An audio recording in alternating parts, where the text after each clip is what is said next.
আজ রাত 12টা থেকে জ্বালানি তেলের দাম কমানো হবে বলে জানিয়েছেন অন্তর্বর্তীকালীন সরকারের উপদেষ্টা মোহাম্মদ ফয়জুল কবির খান।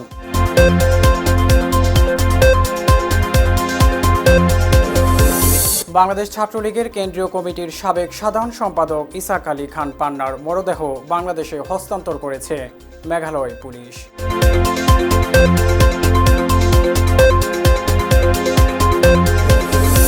রংপুরে মমতাজ আলী নামের এক ভ্যান চালকের লাশ উদ্ধার করেছে ভেন্ডাবাড়ি পুলিশ তদন্ত কেন্দ্র।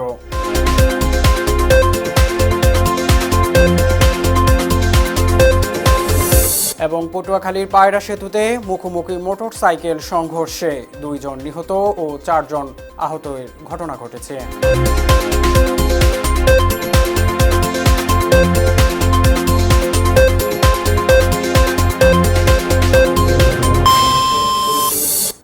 দর্শক, এতক্ষণ দেখছিলেন রাতের সারা দেশ সংযোগের সংবাদ শিরোনাম। সাথে আছি আমি এনামুল হাসান বাপ্পি। এবারে বিস্তারিত। আজ রাত 12টা থেকে জ্বালানি তেলের দাম কমানো হবে বলে জানিয়েছেন অন্তর্বর্তীকালীন সরকারের বিদ্যুৎ, জ্বালানি ও খনিজ সম্পদ মন্ত্রণালয়, সড়ক পরিবহন ও সেতু মন্ত্রণালয় এবং রেলপথ মন্ত্রণালয়ের উপদেষ্টা মোহাম্মদ ফয়জুল কবির খান শনিবার খালিশপুরে অবস্থিত রূপসা 800 মেগাওয়াট কম্বাইন্ড সাইকেল বিদ্যুৎ কেন্দ্র পরিদর্শনকালে তিনি একথা জানায়। এতে পেট্রোল ও অকটেন লিটার প্রতি 6 টাকা এবং ডিজেল লিটার প্রতি 1 টাকা 25 পয়সা কমানো হবে, যা আজ রাত 12টা থেকে কার্যকর হবে।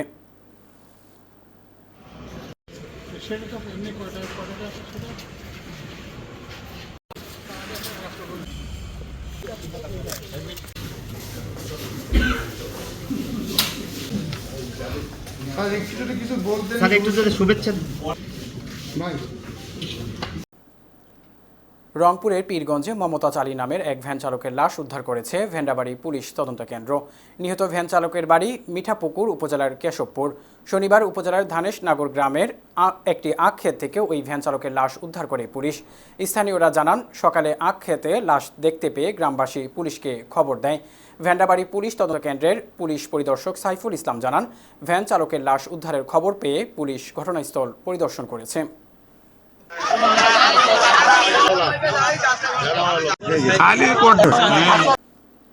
শুল্কমুক্ত সুবিধায় গাড়ি কিনতে পারতেন সংসদ সদস্যরা।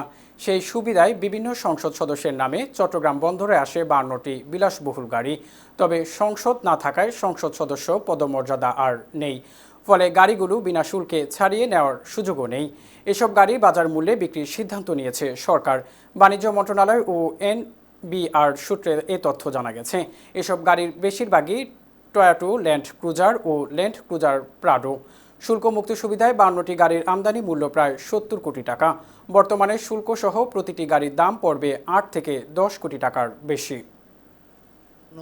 এই সুযোগ নিতে চেয়েছেন এরকম না, অতীতেও অনেক উপনির্বাচনে অনেকে আসছেন 1 মাসের জন্য, তারাও এই সুবিধা নিয়েছেন। যখন আমদানিকারকরা বা আমদানিকারকের পক্ষে সিএনএফ এজেন্ট ডকুমেন্ট সাবমিট করে, তখন আমরা বলতে পারি যে কোনটা কার গাড়ি বা কোনো ভিআইপির গাড়ি কিংবা কোনো রকম বিলাসবহুল গাড়ি কিনা। তো আপাতত যে গাড়িগুলা কাস্টমস সুবিধাপ্রাপ্য বা ডিউটি মওকুফ, সেরকম কাস্টমস থেকে যখন ছাড়পত্র নিয়ে আসবে তখন আমরা সেটা বুঝতে পারব। পটুয়াখালীর ধুমকি পায়রা সেতুতে মুখোমুখি মোটরসাইকেল সংঘর্ষে 2 জন নিহত ও 4 জন আহতের ঘটনা ঘটেছে। নিহতরা হলেন ঝালকাঠি জেলার ইমন ও মারুফ।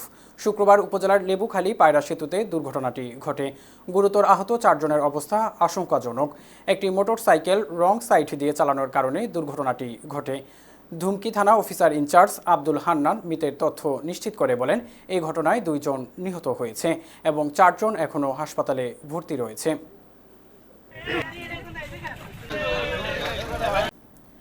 দুর্যোগ ব্যবস্থাপনা ও ত্রাণ মন্ত্রণালয়ের উপদেষ্টা ফারুক আজম বীর প্রতীক বলেছেন, বন্যার পানি নামতে শুরু করেছে।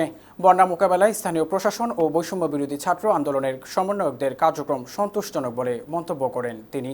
শুক্রবার সন্ধ্যায় শহরের পুলিশ মেসে লক্ষ্মীপুরে দায়িত্বরত সেনা কর্মকর্তা, সহকারী বিভিন্ন দপ্তরের কর্মকর্তা ও বৈষম্য বিরোধী ছাত্র আন্দোলনের সমন্বয়কদের সাথে মতবিনিময় সভায় সাংবাদিকদের এসব কথা বলেন। এছাড়া বন্যা পরবর্তীতে ক্ষতিগ্রস্তদের তালিকা তৈরি করে পুনর্বাসনের ব্যবস্থা নিতে স্থানীয় প্রশাসনকে নির্দেশ দেয়। এ সময় উপস্থিত ছিলেন জেলা প্রশাসক সুরাইয়া জাহান, পুলিশ সুপার তারেক বিন রশিদ, উপজেলার নির্বাহী কর্মকর্তা আরিফুর রহমান সহ আরও অনেকে। আশা করি আমরা খুব দ্রুত এই বিপর্যয় কাটিয়ে উঠব এবং এরপর পুনর্বাসন কর্মসূচি শুরু হবে, সেটাও যাতে সুন্দরভাবে হয় সেই নির্দেশনাও আমি দিয়েছি এবং আশা করি এই ক্ষেত্রেও একই রকমের শৃঙ্খলা ব্যত্যয় হবে না। তাদের খাবার বাংলাদেশ ছাত্রলীগের কেন্দ্রীয় কমিটির সাবেক সাধারণ সম্পাদক ইসাক আলী খান পান্নার মরদেহ তামাবিল ইমিগ্রেশন দিয়ে বাংলাদেশে হস্তান্তর করেছে মেঘালয় পুলিশ। শনিবার সিলেটের তামাবিল স্থল বন্দর দিয়ে তার মরদেহ বাংলাদেশ ফেরত পাঠানো হয়। এ সময় উপজেলা প্রশাসন, police, border guard Bangladesh, Tamabil immigration police ও ভারতীয় বিএসএফ এবং মেঘালয় রাজ্যের ওয়েস্ট জন্তিয়া হিলস জেলার ডাউকি থানা পুলিশ সদস্যরা উপস্থিত ছিলেন। এর আগে সাবেক ছাত্রলীগ নেতার স্বজনদের আবেদনের প্রেক্ষিতে ইসাকের মরদেহ বাংলাদেশে পাঠাতে ভারত সরকারকে অনুরোধ করে পররাষ্ট্র মন্ত্রণালয়। উপজেলা নির্বাহী কর্মকর্তা তৌহিদুল ইসলাম জানান, গত 24 আগস্ট কানাইঘাটের ডোনা সীমান্ত দিয়ে ভারত পালানোর সময় প্রাণ হারায় ইসহাক। 24 তারিখ রাতে যে ঘটনাটা শুনি যে ইলেকট্রনিক মিডিয়া আপনাদের মাধ্যমে যে তার মৃতদেহ ইন্ডিয়ার সাইডে পাওয়া গিয়েছে, এর প্রেক্ষিতে আমি পররাষ্ট্র মন্ত্রণালয়তে আবেদন করি যে আমার চাচা, প্রথমে আমি জিডি করি, একটা জিডি এগেনস্টে আমি পররাষ্ট্র মন্ত্রণালয়তে আবেদন করি যে আমি এরকম একটা ঘটনা জানি। তাদের যে আছে আপনার বিএসএফ আছে, আমাদের বিজিবির মাধ্যমে আমাদের থেকে প্রসার আছে জেলা নির্বাহী অফিসার মহোদয়, আমি ওসি গোয়েন্দা, আমরা সম্মিলিতভাবে রিসিভ করে কোনো সমস্যা হয়। ভারত সরকার থেকে বিজিবি এবং বিএসএফ এবং পুলিশের ইমিগ্রেশন পুলিশের উপস্থিতিতে আমাদের বিধি মোতাবেক এখানে যে মৃতদেহটি সেটি আমরা হস্তান্তর করেছি। এখানে আমরা যে লাস্টে কফিনটি পেয়েছি সেটি তার যে আত্মীয় স্বজন আছে তাকে এটি হস্তান্তর করা হয়েছে এবং আমাদের আইনি যে প্রক্রিয়াগুলো আছে সেই মোতাবেকই আমাদের কার্যক্রম এখন পর্যন্ত সম্পন্ন হয়েছে। নোয়াখালী জেলার হাতিয়ার তমিরুদ্দি ইউনিয়ন পরিষদ ছাত্র জনতা ঘেরাও করার ঘটনা ঘটেছে। গত ইউপি নির্বাচনে অগণতান্ত্রিক ও ফেসিবাদী কায়েম করে চেয়ারম্যান ও মেম্বার নির্বাচিত হয়। এতে ছাত্র জনতা গণমিটিংয়ে এবং মিছিলের মাধ্যমে তাদের পদত্যাগ দাবি করে। ছাত্র জনতার তোপের মুখে অগণতান্ত্রিক ও ফেসিবাদী মেম্বার ও চেয়ারম্যান পালিয়ে যায়। ছাত্র জনতা লিফলেট বিতরণ করে ও বিভিন্ন সরকারি দপ্তরে তাদের পদত্যাগ করার জন্য জোর দাবি জানায়। তারা তাদের দাবি মেনে নেওয়া না পর্যন্ত এই বিক্ষোভ চলমান রাখবে বলে জানান।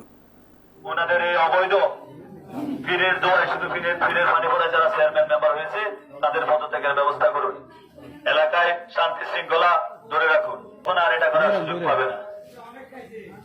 মাফ করে দেয় নাই, মাফ করার মালিক আল্লাহ। 5 ওয়াক্ত নামাজ পড়ুন, তাবলীগে চলে যান, জামাতে চলে যান, সেখানে আল্লাহর কাছে কান্না করেন। সম্ভব হলে তার কাছে গিয়ে পায়ে ধরে মাফ চাইবেন, না হয় ফোনে মাপ চাইবেন, তার থেকে যা খেয়েছেন সেটা পাঠিয়ে দিবেন। নগর আটরাই পাঁচপুরে কোনো প্রকার বালাইনাশক ছাড়াই বিভিন্ন কৃষি প্রযুক্তি ব্যবহারের মাধ্যমে কাঁকরোল চাষ করছে কৃষকেরা। ওই গ্রামে চাষ করা কাঁকরোল রাজধানী সহ দেশের আশেপাশের বাজারগুলোতে চাহিদা মিটিয়েও রপ্তানি হচ্ছে মধ্যপ্রাচ্যের বিভিন্ন দেশে। স্থানীয় কৃষি অফিসের তথ্য বলছে, টার্জান ফেরোমান ফাঁদ, সেক্স ফেরোমান ফাঁদ, হলুদ স্ট্রিকি ট্রাফ, হাত পরাগায়ন, আইপিএ প্রযুক্তি, ব্যাগিং, সুস্থ ও ভালো বীজ, সুষম সার, মালচিং, ভার্মি কম্পোস্ট এবং জৈব বালাইনাশকের মাধ্যমে ওই গ্রামগুলোতে নিরাপদ সবজি কাঁকরোল চাষ হচ্ছে। উপজেলা কৃষি অফিসার প্রসঞ্জিৎ তালুকদার মোবাইল ফোনে বলেন, উপজেলার সম্ভাবনাময় ফসল কাঁকরোল, কারণ এটি মধ্যপ্রাচ্যের বিভিন্ন দেশে রপ্তানি হচ্ছে।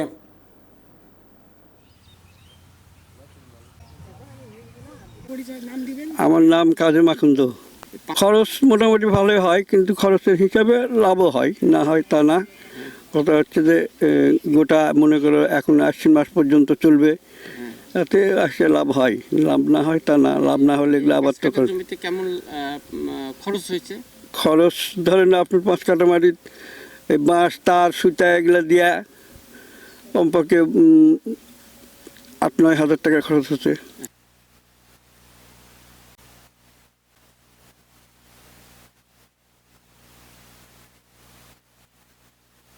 এক্সট্রাভাবে ফসল করি বর্ষার সময়, জমি পড়ে থাকে না। দিন সবজি চাষ করলে আমাদের চলাফেরা এবং আয় উন্নতি, হ্যাঁ, ধানের পাশে আমরা সবসময় এক্সট্রাভাবে ফসল করি। ফেনীর ফুলগাজীতে বন্যার্তদের মাঝে বিনামূল্যে চিকিৎসা সেবা ও প্রয়োজনীয় ওষুধ সামগ্রী বিতরণ করেছে কোস্ট গার্ড পূর্বজন। স্মরণকালের ভয়াবহ বন্যা কবলিত অসহায় মানুষের মাঝে ত্রাণ বিতরণ ও চিকিৎসা সেবা কার্যক্রম চলমান রয়েছে। এরই ধারাবাহিকতায় ফুলগাজী উপজেলা মেডিকেল ক্যাম্পেইন পরিচালনা করে সর্বমোট 868 জন অসহায়, দুস্থ ও শিশুদের বিনামূল্যে চিকিৎসা সেবা ও প্রয়োজনীয় ওষুধ সামগ্রী প্রদান করা হয়। এতে মেডিকেল দলের প্রতিনিধি হিসাবে surgeon lieutenant commander Nazmul Akhtar Ferdous, MPH AMC উপস্থিত ছিলেন।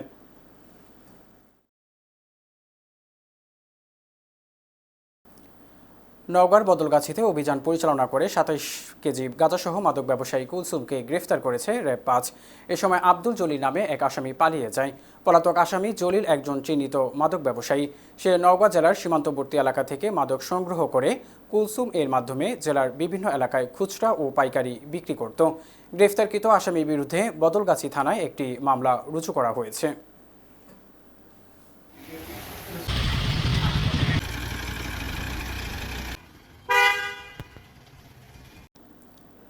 নারায়ণগঞ্জের রূপগঞ্জে 19 দফা দাবিতে ঢাকা সিলেট মহাসড়ক অবরোধ করেছে শরীফ ফার্মাসিউটিক্যালের শ্রমিকরা।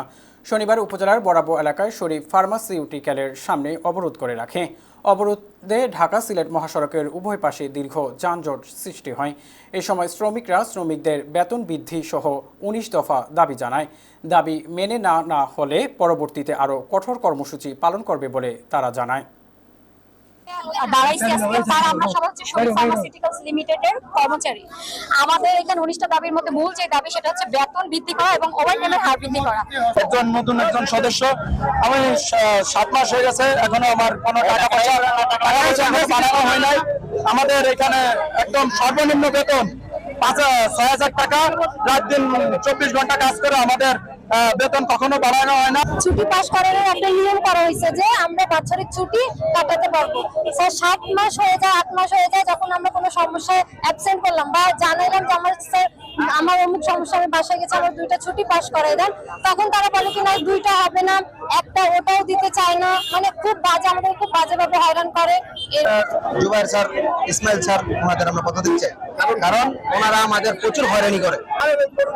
আমাদের বেতন বাড়ানোর কথা বলবে, যে বাড়ানোর কথা বলে তাকে দায়িত্ব দেয়, তাকে বাই করে দেয়। আমরা বাধ্য হয়েছি রাস্তায় বেরোতে। রাস্তায় আমরা বেরোতে চাইনি, আমরা আমাদের অফিসের সামনেই আন্দোলন করছি। পরিষ্কার পরিচ্ছন্ন কর্মী থেকে শুরু করে সকল কর্মচারীদের কর্মঘণ্টা 8 ঘন্টা করতে হবে। তো এইখানে থাকার পরে আমরা বেশ কিছু সময় এখানে অবস্থান করার পরেও আমাদের কোনো ভালো রেজাল্ট আসে নাই। সাতক্ষীরায় কিশোর গ্যাং এর গ্রেফতারের দাবিতে মানববন্ধন অনুষ্ঠিত হয়েছে। শুক্রবার ফিংড়ি ইউনিয়নের প্রবাসী পরিবার ও এলাকাবাসীর আয়োজনে এই মানববন্ধন অনুষ্ঠিত হয়। মানববন্ধনে বক্তব্য রাখেন ইউনিয়ন জামায়াতের সাধারণ সম্পাদক আব্দুল মান্নান, প্রবাসী পরিবারের সদস্য মুখলেসুর রহমান, মজিদ সর্দার সহ আরও অনেকে।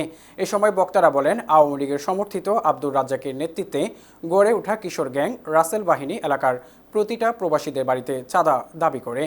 চাঁদা না দেয়াতে নির্যাতনের শিকার হয়। সদর থানায় অভিযোগ দিলেও এই কিশোর গ্যাং প্রকাশ্যে ঘুরে বেড়াচ্ছে। এই বিষয়ে জেলা পুলিশ সুপার মতিউর রহমান সিদ্দিকী বলেন, কিশোর গ্যাংয়ের ডাটাবেজ তৈরির কাজ করছে। জেলা পুলিশ দ্রুত তাদের গ্রেফতার করবে। সিসি ক্যামেরা ভেঙেছে এবং আমার মারার জন্য ওরা এখনো পর্যন্ত পথে ঘাটে পায়খানা দিচ্ছে।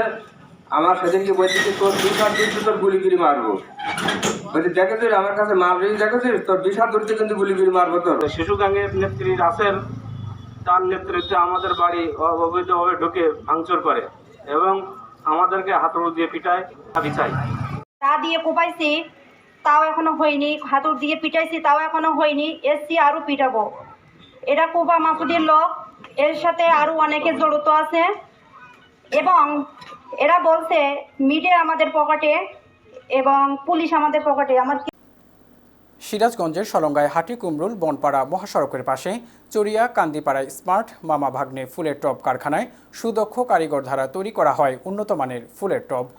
নেট দিয়ে খাঁচা তৈরি করে ফরমায় মাল দিয়ে হাতের কৌশলে বিভিন্ন ডিজাইনের ফুলের টব তৈরি করে সুদক্ষ কারিগর আল মাহমুদ। ফুলের মধ্যে গোলাপ, রজনীগন্ধা, রঙ্গন, দোলনচাপা সহ চারা টবে লাগাতে পারেন। সিরাজগঞ্জের সলঙ্গায় এই প্রথম স্মার্ট ফুলের টব তৈরি করে এলাকায় চাঞ্চল্যের সৃষ্টি করেছে আল মাহমুদ। হাতে তৈরি করি।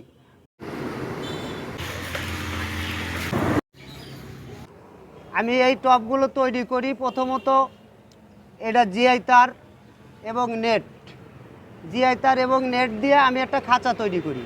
খাঁচা তৈরি করার পরে এটা একের ভাগে সিমেন্ট দিয়ে আমি এই জিনিসটা ঢালাই করি। নষ্ট হয়ে যায়, ড্যাম এসে যায়। আর প্লাস্টিকের টবগুলো রোদের সময় গাছগুলো হিট দেয়, হিট দিলে গাছগুলো মইরা শুকায়া যায়। রাখার জন্য আপনার সিস্টেম করা আছে, ওই যে তলা দেওয়া আছে, তলায় পায়া দেওয়া আছে। খুলনায় ইসলামী আন্দোলন বাংলাদেশ এর অস্থায়ী কার্যালয় উদ্বোধন করা হয়েছে। রূপসাই সিংহের চরে আল ফাতা কেন্দ্রীয় জামে মসজিদ মোড়ে ইসলামী আন্দোলনের নেতৃবৃন্দ এই অস্থায়ী কার্যালয়ের উদ্বোধন ও আলোচনা সভা করেন। সভায় প্রধান অতিথির বক্তৃতা করেন শেখ ইউসুফ আলী। স্বাগত বক্তৃতা করেন ইসলামী আন্দোলন রূপসা শাখার সাধারণ সম্পাদক মাওলানা হারুনার রশিদ। ইসলামী আন্দোলনের নেতা মুফতি হেলাল উদ্দিনের সভাপতিত্বে বিশেষ অতিথির বক্তৃতা করে মাওলানা জাহিদুর রহমান, মাওলানা নাজমুস সাকিব। আমরা বন্দী ছিলাম, বৈষম্যের কবর রচনা করে দেশের মানুষ কত না দুঃখ, জ্বালার, যন্ত্রণা, নির্যাতন সহ্য করেছে। এই কথা আমি মুসলমানের ঘরের মধ্যে বেশি কথা বলেন, আমরা আস্তে চুপ করে চলে আসো। আমাদের নেতৃবৃন্দ যারা আছেন, আমার ইসলাম এলাকার মধ্যে ইসলামের গর্ব। চট্টগ্রামের আনোয়ারায় ইসলামী ছাত্র আন্দোলন বাংলাদেশের ৩৩তম প্রতিষ্ঠাবার্ষিকী উদযাপন করা হয়েছে। এই উপলক্ষে বৃহস্পতিবার ইসলামী ছাত্র আন্দোলন বাংলাদেশ চট্টগ্রাম দক্ষিণ শাখার উদ্যোগে ছাত্র সমাবেশ ও র্যালি অনুষ্ঠিত হয়।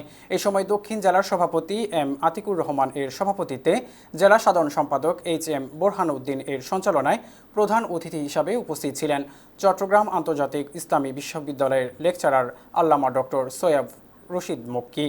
প্রধান বক্তা হিসাবে উপস্থিত ছিলেন ইসলামী ছাত্র আন্দোলন বাংলাদেশ কেন্দ্রীয় প্রাইভেট বিশ্ববিদ্যালয় সম্পাদক মোহাম্মদ ফয়জুল ইসলাম।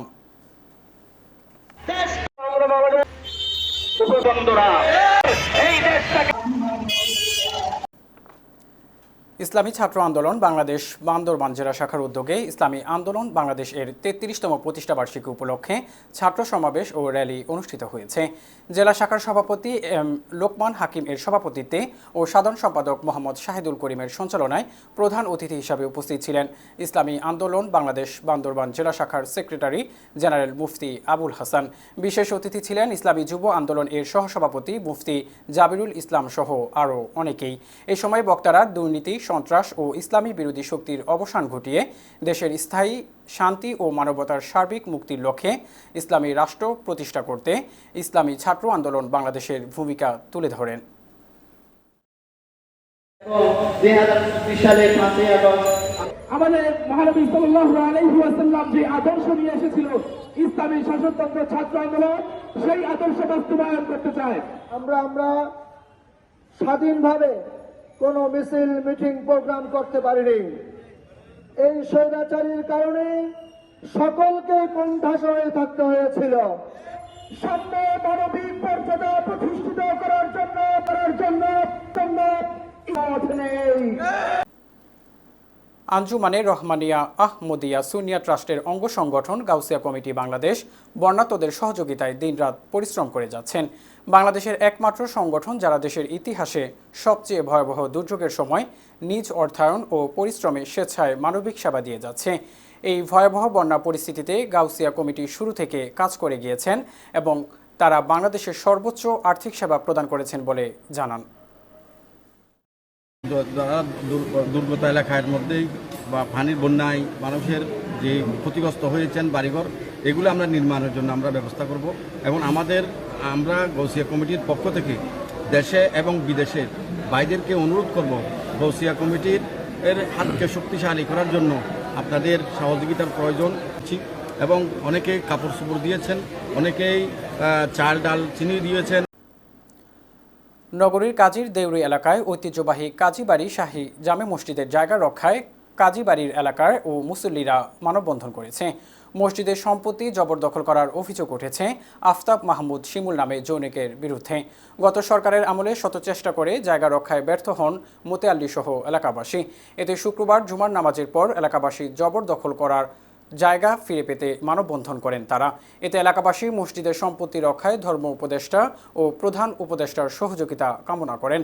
ভূমিদস্যু আওয়ামী সন্ত্রাসী চাঁদাবাজ আফতাব মাহমুদ শিমুল সহ তার সহযোগিতাকারীদের আইনের আওতায় এনে দৃষ্টান্তমূলক শাস্তির দাবি করেন তারা। একত্রিত হয়ে করতে পারি ইনশাআল্লাহ। আর ভেটো করব না। এই মসজিদের সম্পদ ইনশাআল্লাহ আমরা কি করব, উদ্ধার করব, ঠিক আছে তো? লায়ন আসলাম চৌধুরী বলেছেন, সীতাকুণ্ড হবে সৌহার্দ্য ও সম্প্রীতির অনন্য নজির। জাতি, ধর্ম, বর্ণ নির্বিশেষে মুসলমান, হিন্দু, বৌদ্ধ, খ্রিস্টান সকলে মিলেমিশে আমরা আমাদের প্রাণের সীতাকুণ্ডকে এগিয়ে নেব। সীতাকুণ্ডের শঙ্কর মঠ ও মিশন পরিদর্শনে গিয়ে এসব কথা বলেন আসলাম চৌধুরী।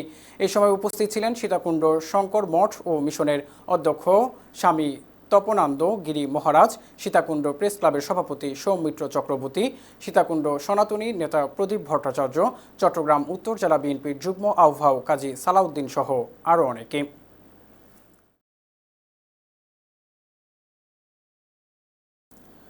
নুরালাপুর উচ্চ বিদ্যালয় অন্তঃশ্রেণী ফুটবল টুর্নামেন্ট ফাইনাল খেলা অনুষ্ঠিত হয়েছে। এতে সভাপতিত্ব করেন প্রধান শিক্ষক ফেরদাউস কামাল। প্রধান অতিথি হিসাবে উপস্থিত ছিলেন নুরালাপুর ইউনিয়ন বিএনপির আহ্বায়ক সাদিকুর রহমান গাজী। আরও উপস্থিত ছিলেন হাজী আইনুল হক সাহেব সহ অনেকেই। পরে খেলা শেষে বিজয়ীদের মাঝে পুরস্কার তুলে দেন অতিথিরা।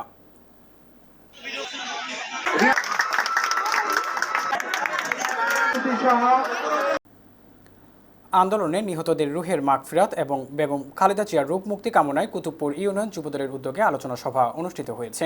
শনিবার নারায়ণগঞ্জ সদর কুতুবপুরের আদর্শনগর এলাকায় এই দোয়া ও আলোচনা সভা অনুষ্ঠিত হয়। কুতুবপুর ইউনিয়ন যুবদলের সভাপতি মাসুম আহমেদ রাজের সভাপতিত্বে সাধারণ সম্পাদক জাহাঙ্গীর হোসেন রানার সঞ্চালনায় প্রধান অতিথি হিসাবে উপস্থিত ছিলেন ফতুল্লা থানা বিএনপির সভাপতি শহীদুল ইসলাম টিটু। বিশেষ অতিথি হিসাবে উপস্থিত ছিলেন ফতুল্লা থানা বিএনপির যুগ্ম সম্পাদক মাজহারুল আলম মিথুন, কুতুবপুর ইউনিয়ন বিএনপির ভারপ্রাপ্ত সভাপতি নজরুল ইসলাম মাতব্বর সহ আরও অনেকে। সন্ত্রাস চাঁদাবাদ করে না, বিগত দিনও করে না, সামনেও করবে না। 2001-এর পর থেকে আর কোনো নির্বাচন সঠিকভাবে হয়নি। যতগুলি নির্বাচন আওয়ামী লীগ সরকার করেছে, চলেছে শেখ হাসিনা, সবগুলি আপনাদের আমাদের ভোটাধিকার হরণ করেছে। সে বুদ্ধি দিয়েছে কিনা আজকে আপনাদের অঞ্চলের সবচেয়ে বড় লিডার, সবচেয়ে বড় লিডার দৃষ্টি রাখবেন। এবং বিএনপি যারা করেন, বিএনপি রাজনীতি যারা সক্রিয়ভাবে করেন, তাদের দৃষ্টি আকর্ষণ করে বলতে চাই, আপনারা জানেন ইতিমধ্যে আমাদের নেতা আগামী দিনের রাষ্ট্রনায়ক জনাব তারেক রহমান কি নির্দেশ দিয়েছেন, যদি কেউ সন্ত্রাসী চাঁদাবাজিতে লিপ্ত থাকে তাদের বিরুদ্ধে কঠোরভাবে আপনি তাদের বিরুদ্ধে ব্যবস্থা নেওয়ার জন্য। পটুয়াখালীর গলাচিপা উপজেলার 2 নং গোলখালী ইউনিয়নে হতদরিদ্র জেলেদের মাঝে মৎস্য চাল বিতরণ করা হয়েছে। ইউনিয়ন পরিষদ চত্বরে ইউপি চেয়ারম্যান নাসিরউদ্দিন হাওলাদার, উপজেলা মৎস্য অফিসার জহিরুন নবী এর উপস্থিতিতে 927 জন জেলেদের চালের বস্তা বিতরণ করা হয়। এ সময় উপস্থিত থাকেন ইউনিয়ন পরিষদ সকল সদস্য ও সংরক্ষিত নারী সদস্যগণ ও ইউপি সচিব রবিঞ্জ উদ্দিন। এছাড়াও আরও উপস্থিত ছিলেন উপজেলা মৎস্যজীবী দলের আহ্বায়ক চুন্নু, যুগ্ম আহ্বায়ক উজ্জ্বল খান।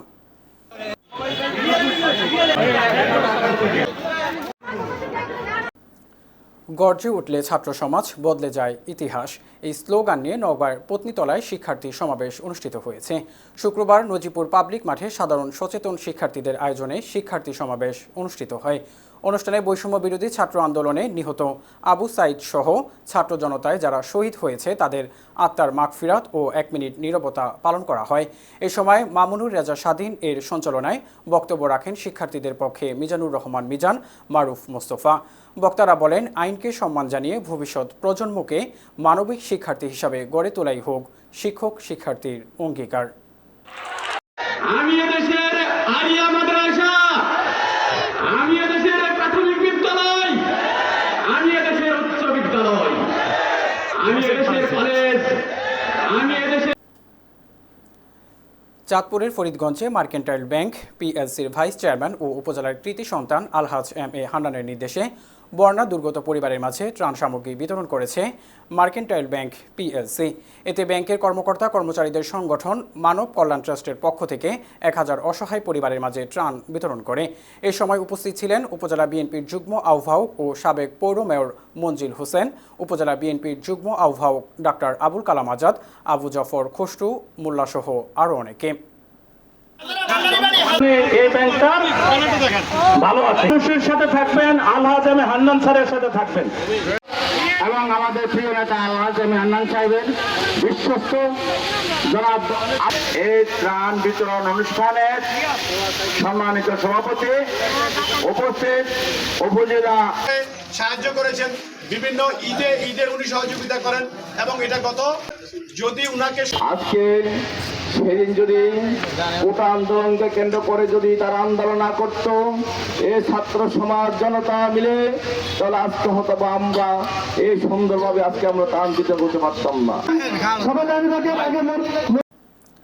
বৈষম্য বিরোধী ছাত্র আন্দোলনে পুলিশের গুলিতে নিহত ভাঙারি ব্যবসায়ী চাঁদপুরের মতলব উত্তর আরিফ হোসেন রাজীবের পরিবারকে আর্থিক অনুদান দিয়েছে মরহুম ইউসুফ আলী খান ফাউন্ডেশন।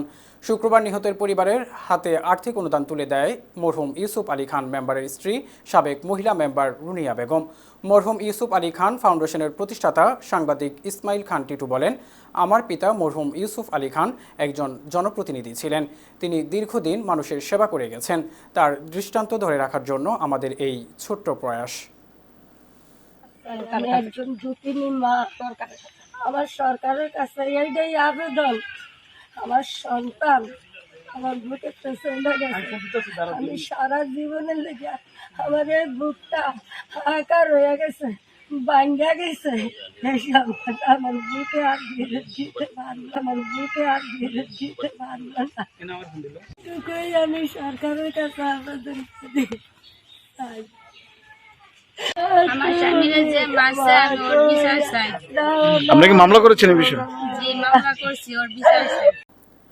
2018 সালের 26 মার্চ বিএনপি ও অঙ্গ সংগঠনের নেতৃবৃন্দরা স্বাধীনতা দিবস উদযাপন করে ফেরার পথে আওয়ামী লীগ সহ অঙ্গ সংগঠনের নেতাকর্মীরা হামলা চালায়। এতে ছাত্রদলের সাবেক যুগ্ম সাধারণ সম্পাদক রুবেল মুন্সি ও সাবেক যুগ্ম সাধারণ সম্পাদক ইব্রাহিম মোল্লা সহ 25 জন নেতাকর্মী গুরুতর আহত হন। আরও 6টির অধিক মোটরসাইকেল ভাঙচুর করেন তারা। তারই ধারাবাহিকতায় শুক্রবার শিবচর উপজেলার পাঁচচর সোনার বাংলা প্লাজার সামনে বিক্ষোভ ও মানববন্ধন কর্মসূচি করেন নেতাকর্মীরা। এই সময় উপস্থিত ছিলেন বিএনপি শিবচর উপজেলা বিএনপি সহ অঙ্গ সংগঠনের নেতাকর্মীরা।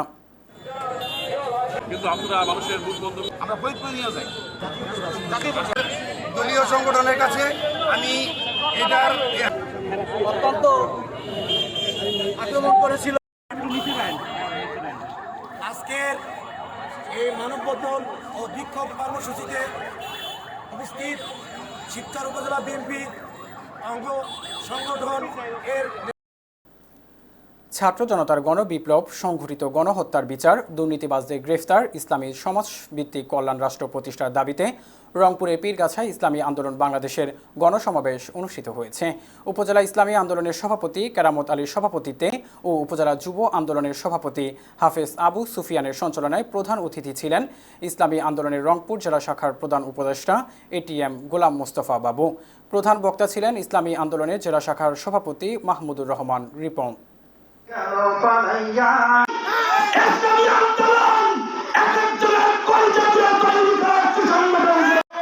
বাংলাদেশ থেকে কি বাজেয়াপ্ত করতে হবে। সেখানে আর্মির বিজিআর থেকে শুরু করে বারের ব্যারিস্টার পর্যন্ত কেউ রক্ষা পায়নি। আমরা তাদেরকে আয়নাঘর থেকে শেখ মুজিব তাদের শেখ হাসিনার পতনের পরে আমাদেরকে আমরা আয়নাঘর থেকে বের করতে দেখেছি। এই নির্মম দৃশ্য আমরা আর দেখতে চাই না। রংপুরের পীরগাছায় 2024-25 অর্থ বছরে রাজস্ব বাজেটের আওতায় পোনা মাছ অবমুক্ত করা হয়েছে। বৃহস্পতিবার উপজেলা পরিষদ চত্বর পুকুরে পোনা মাছ অবমুক্ত করেন প্রধান অতিথি উপজেলা নির্বাহী কর্মকর্তা নাজমুল হক সুমন। উপজেলা মৎস্য অধিদপ্তরের আয়োজনে এ সময় উপস্থিত ছিলেন উপজেলা মৎস্য কর্মকর্তা সাথী রানী নিয়োগী, কৃষি কর্মকর্তা কৃষিবিদ রফিকুল ইসলাম, ভেটেরিনারি সার্জন মোহাম্মদ আলী সহ আরও অনেকে। পরে 319 কেজি বিভিন্ন জাতের পোনা মাছ জলাভূমি, বর্ষা প্লাবিত ধানক্ষেত, প্লাবন ভূমি ও প্রাতিষ্ঠানিক জলাশয়ে অবমুক্ত করা হয়।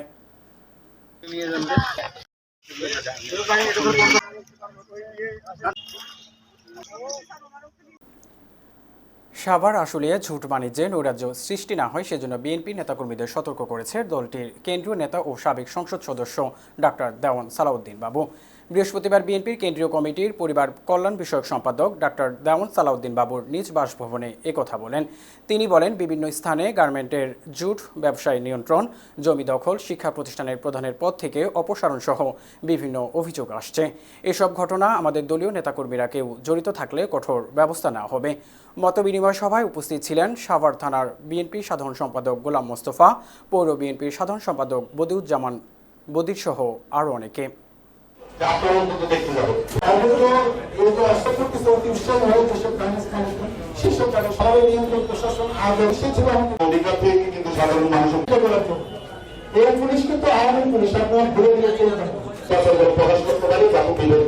যারা এখন মামলা করেন ভয় পাচ্ছে, আমি আছে যারা প্রথম সাহেব তাকে দেখতে গেছেন, আমরা দাবি করছি যে আপনারা অন্তত দেখতে যাবো।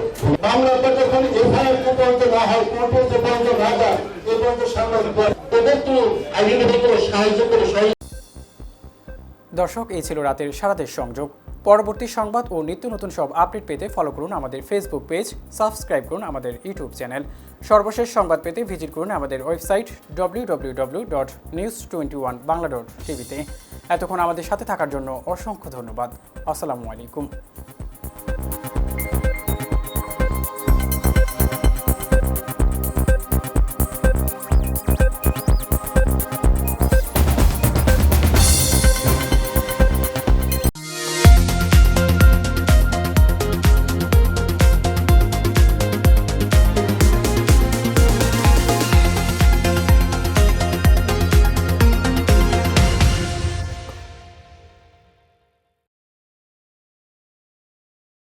you